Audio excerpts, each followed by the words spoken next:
I'm so happy to have James Norris here with me today to discuss racism and mental health. Would you like to introduce? Yes.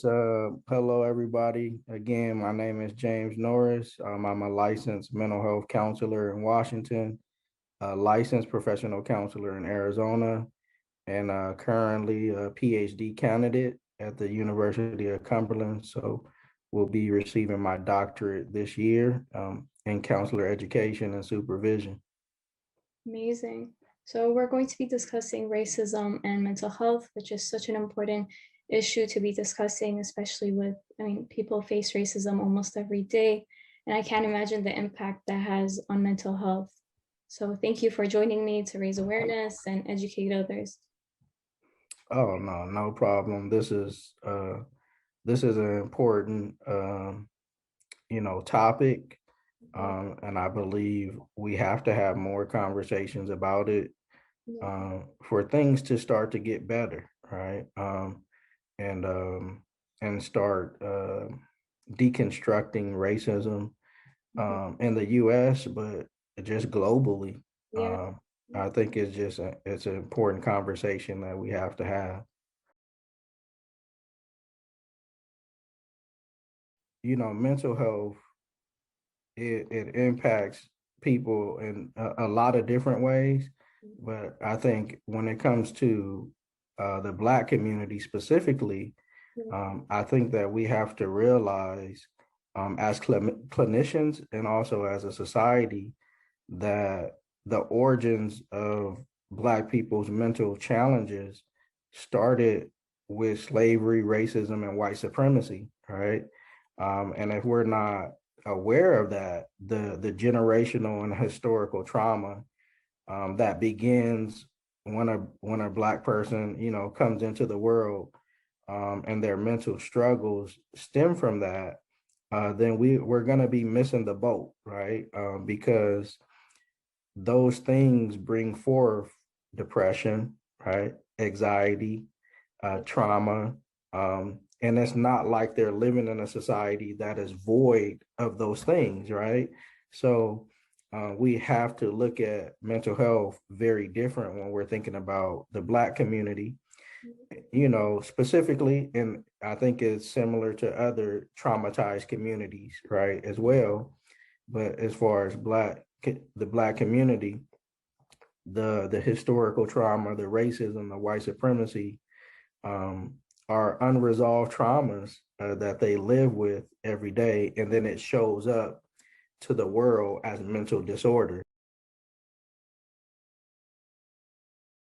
Depression, anxiety, PTSD, post-traumatic stress disorder, and then also personality disorders, right? As far as antisocial, bipolar, you know, um, yeah, avoidant personality. So some, personality disorders arise out of just this extreme trauma, right? That you experience, that it starts to impact, your personality and how you engage the world and how you see yourself, right? And that's just to name a few, but I think even those are huge, right, in themselves, right? And I didn't even mention bipolar as well. So these are things that come up based on the trauma, right, from racism, that shows up as a mental disorder. And most of the time, at least what I've seen, is that clinicians will focus on the disorder, Yeah. but not really focus on the roots to that, right? So, like, you can help someone with depression, you can do cognitive behavioral therapy, right? Yeah. But if you're not really dealing with what's creating that, Yeah. The core. no real healing is happening, right? And I think that for me, I'm very interested in how do we heal, right? As people, as Black people, but just the human being in general, Yeah. right? What is healing? How does healing really happen? And healing happens beyond the mental disorder, right? Exactly. Yeah. A lot of the trauma, I would say, starts in the earlier ages too.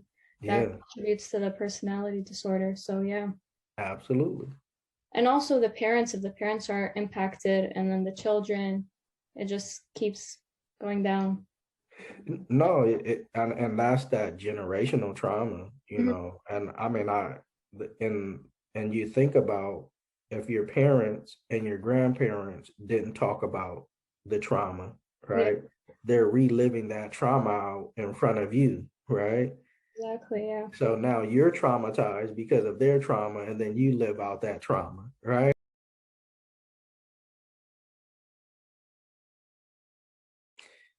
So when I was thinking about that question, Mhm. um, I mean, I believe racial trauma is a given, right? I think particularly for Black people from America, right? Yeah. Um, I think that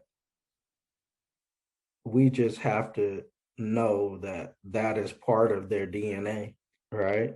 Yeah. With that being said, I believe that when working with a Black person as a clinician, you can detect racial trauma through how the individual relates to the world around them, right? You can detect it based on the use of many or multiple substances, right? Yeah.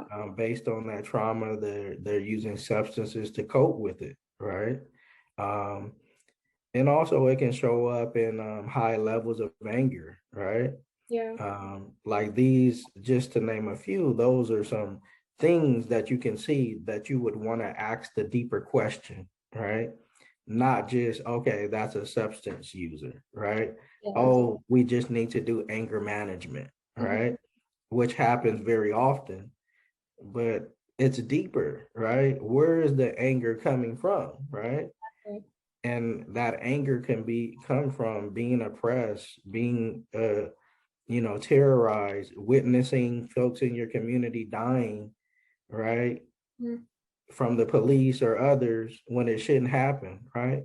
Why wouldn't that person be angry, Ex- right? Yeah. Um, so those are the questions as clinicians and as a society that we have to ask the deeper questions.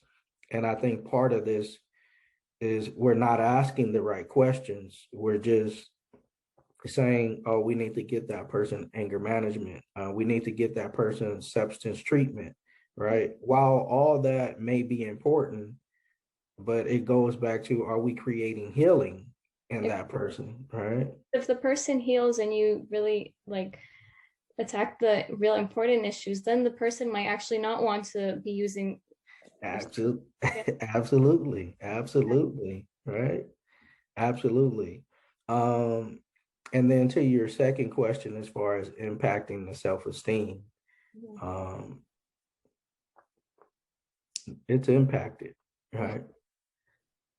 It's impacted because of the historical, the generational, and the current trauma, Yeah. right?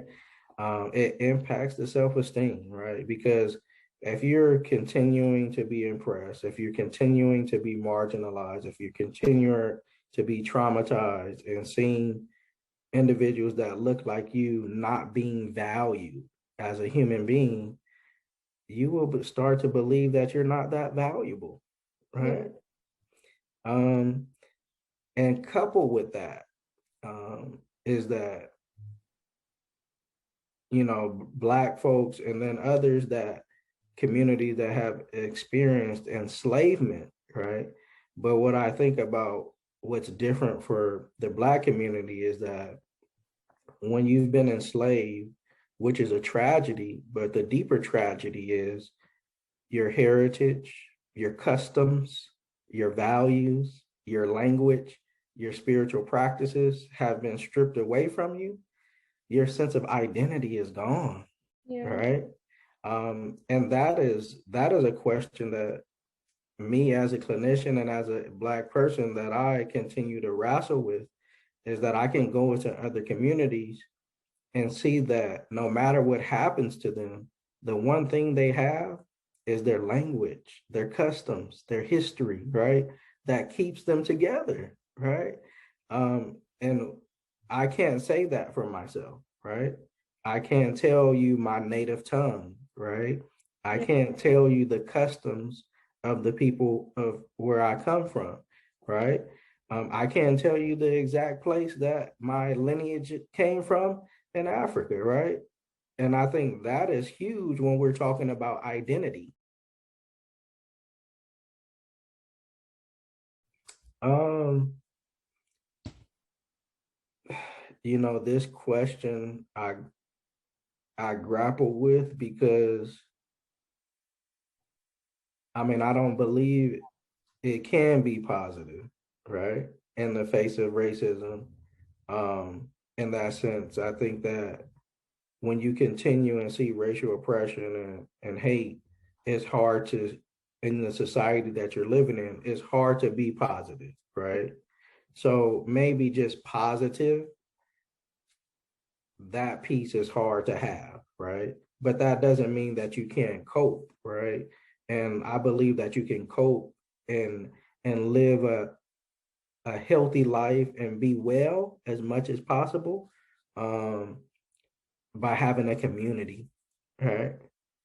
And having an environment that you can express your authentic feelings and experiences without being judged, right? Yeah. Or without censoring yourself, right? And having the support, I think that is the key of coping and working through it and having a sense of hope, Yeah. right? I would more so put the word, how do I stay hopeful, right? Yeah. In the face of it. And I think that's the way that you can stay hopeful and work through it in the face of racial oppression, right? Yeah. So I would encourage anyone to find a community, right, or find people, Mm-hmm. and these communities can be built, right, Yeah. through relationships, to have folks that you can be very authentic about your experiences Mm-hmm. without judgment, and that is going to move you to a place of healing, right? Um, I think that the media, again, particularly to when we're talking about the Black community, Mm-hmm. um, the way they portray the community is dangerous, is violent, as individuals that don't have control of themselves, right? Yeah. Um, and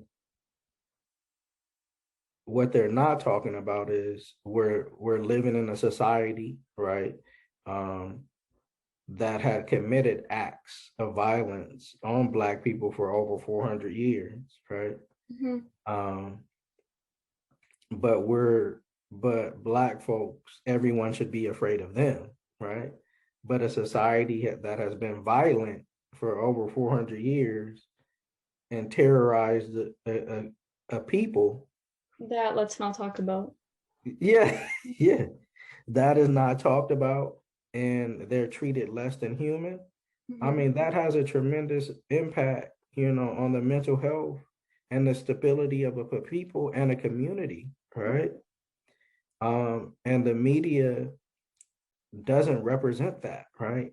More so, the media perpetuates those stigma, right? Especially Or those who go don't ahead. even have like a Black friend or someone they know that's Black, they're gonna base their opinion off whatever the media shares with them. So then it's just gonna keep going.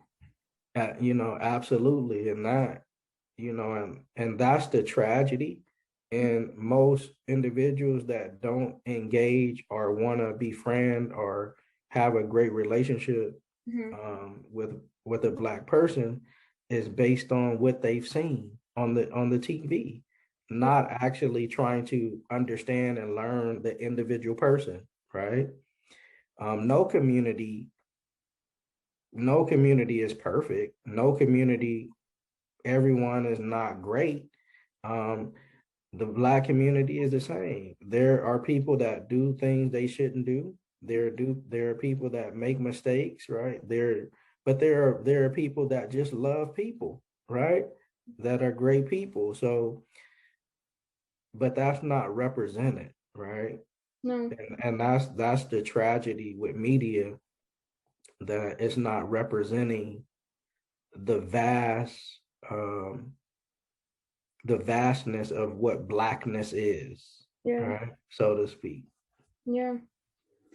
Yeah, no, definitely. It's more focused on the negative, and anything that's positive is just not shown, or it's, I mean, there's bad and good in every race and every Yeah, culture, but for Black, it's like, no, it's only bad, it's only negative. yeah, It's, and I think people have to really go out of their way and not listen to what the media says and just be open to meeting different people. yeah, My absolutely. grandpa, before he passed, he came here from the Middle East, so he wasn't really, he didn't like see any Black people or anything.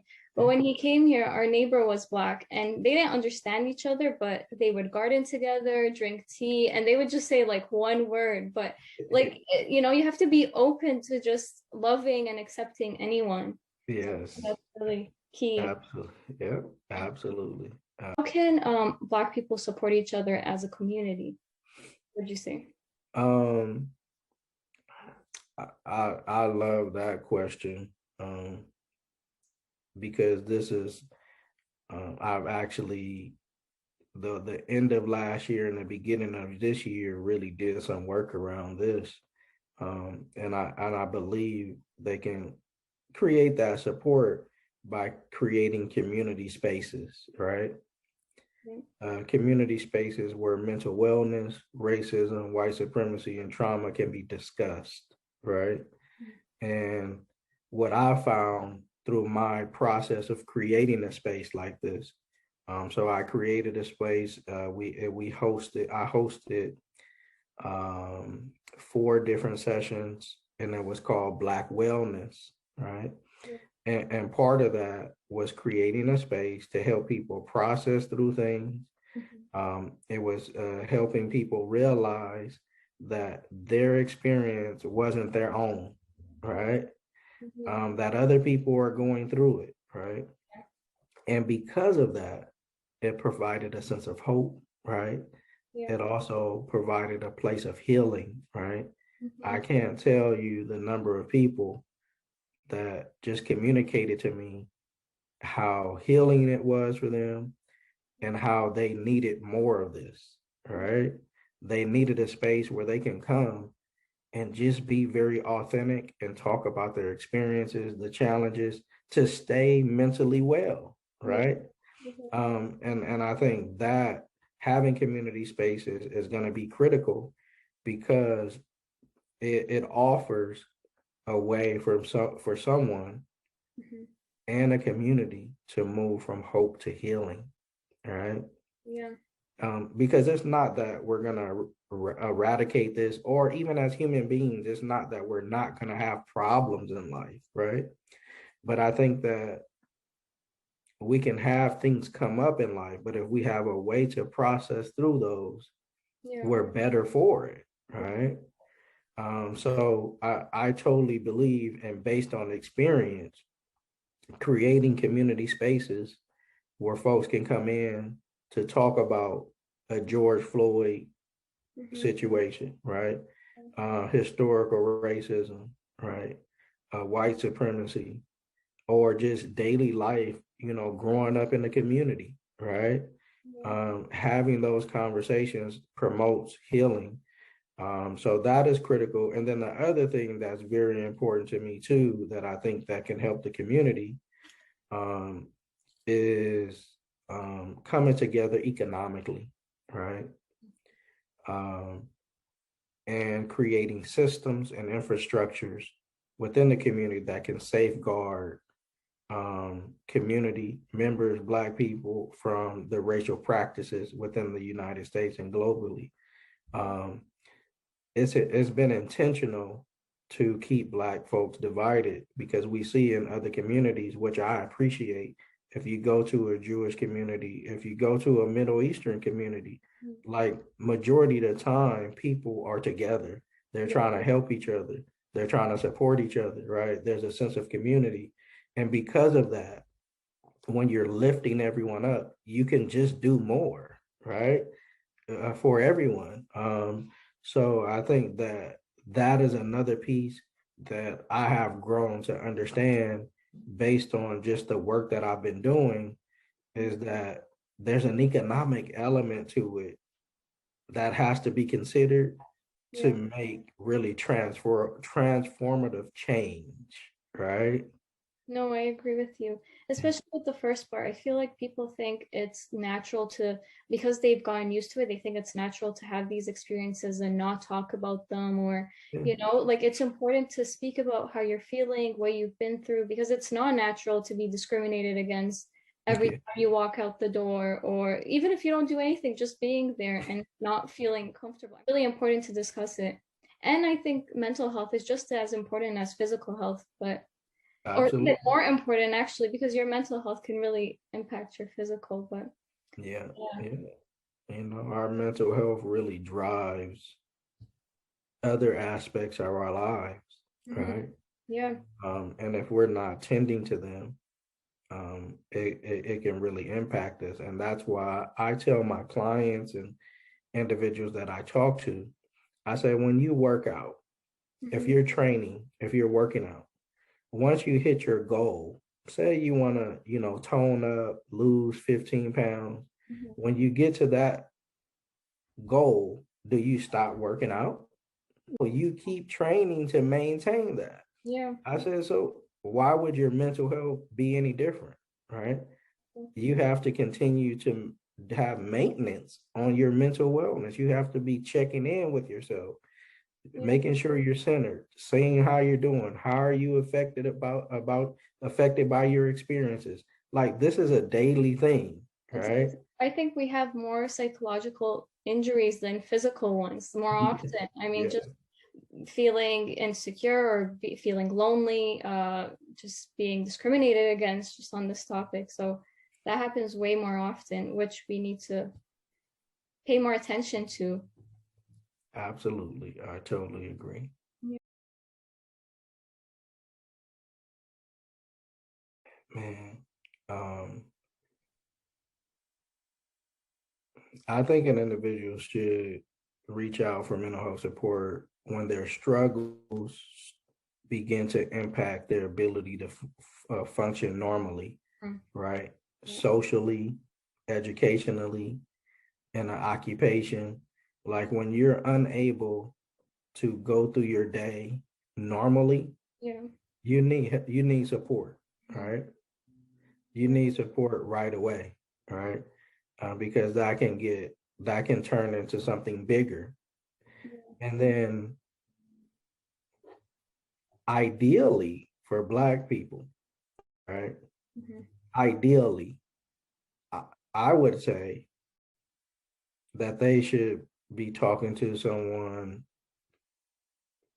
as soon as possible before they even have any direct experience with racism, right?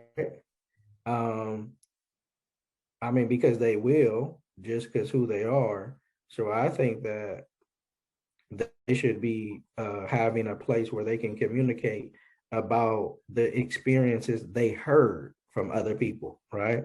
Yeah. Because this is the thing with trauma, you don't necessarily have to go through it, Yeah. right? You can hear someone talking about it, you can see it on Instagram, you can see it on the news, right? And you're impacted.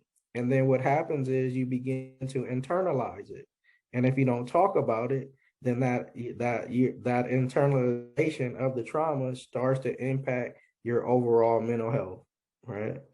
So ideally, I would say, with Black people, they need to get into some type of space, whether it's the community space Mhm. or doing some individual work to start tackling these things so they're mentally and emotionally equipped to work through things that will come as they continue to live life.